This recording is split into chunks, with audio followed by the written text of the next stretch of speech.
January is a time for fresh starts and clean slates. Though we can set goals at any time, the first month of the year has a very starting over vibe to it. In my last video, I gave a very vague goal for the year, though it's very important to me, and that goal is to heal my relationship with creativity.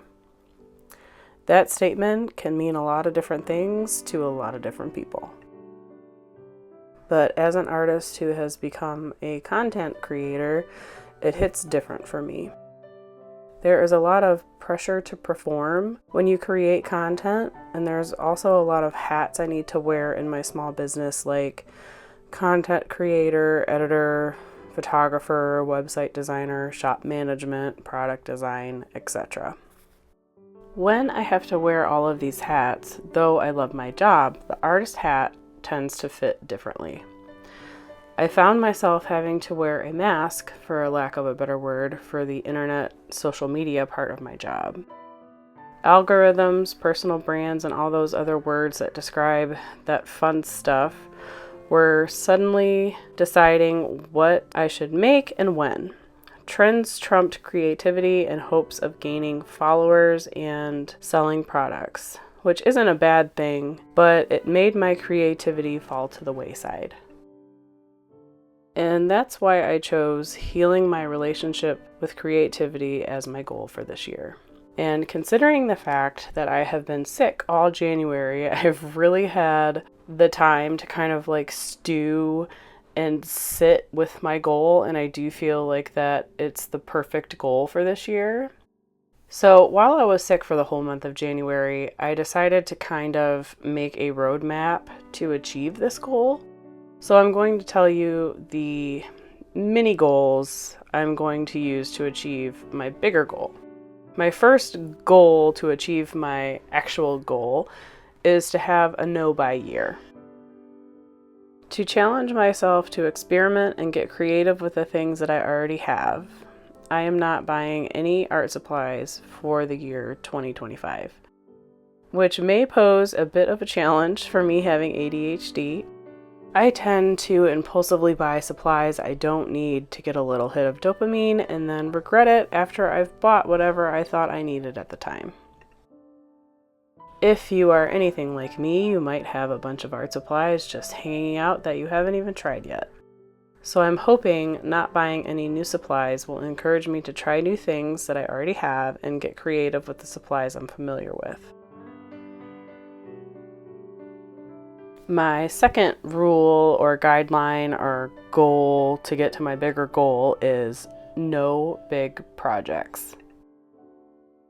I am not working on anything big this year with the hope that it will let me go wherever the dopamine wants to take me. Not having any projects will allow me to experiment with the stuff that I mentioned in the previous rule.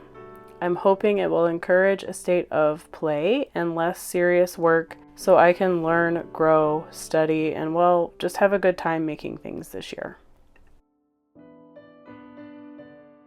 And rule number 3 is I will learn from the resources that I have. If you are anything like me, you have a stack of art books that you've accumulated over time, ones that maybe you glanced at but never really read or studied from. I also have a subscription to Skillshare that I haven't used in quite some time. With all the things I want to learn, it seems very wasteful not to use this amazing resource at my fingertip. There are so many classes that I want to take that I haven't made time for because I was second guessing every creative decision I had made to appease the algorithm. So I'm definitely going to be taking advantage of the resources that I have available to me. Rule number 4, allow side quests. I am starting to discover the greatness of side quests. Things like crochet, home renovation, gardening, baking are all things that help creativity bloom. I actually get a lot of ideas and inspiration when I'm doing other things than drawing and painting for drawing and painting.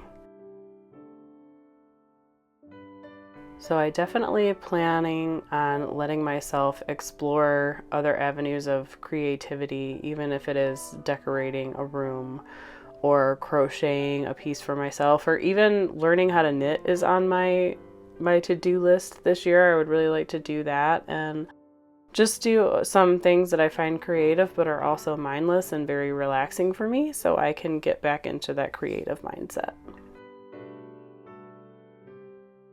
And on to rule number 5. Rule number 5 is to declutter my space and my mind. Like many people, it's hard for me to focus or relax in a messy space or mind. I really just want to live a simple, slower life.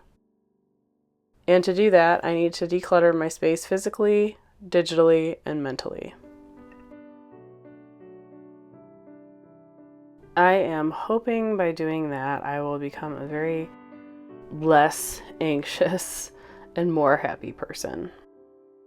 Decluttering is a long process, and sometimes parting with things is a lot harder than I would have expected. I swear sometimes when I throw things away or donate them, I feel like I need that exact thing that I donated a week later. I also tend to hold on to things way longer than necessary.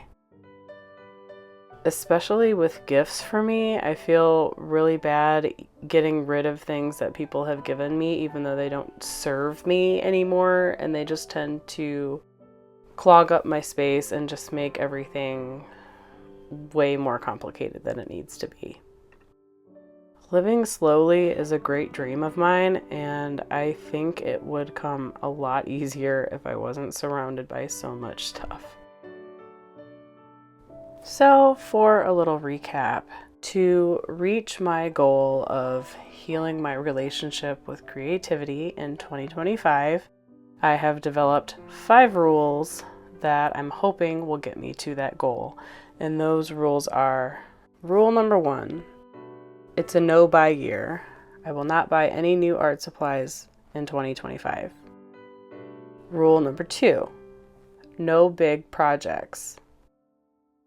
Rule number 3, learn from the resources that I already have. Rule number 4, allow side quests. And rule number 5, declutter my space and my mind. I'm truly hoping these rules will help me achieve my one goal of healing my relationship with creativity.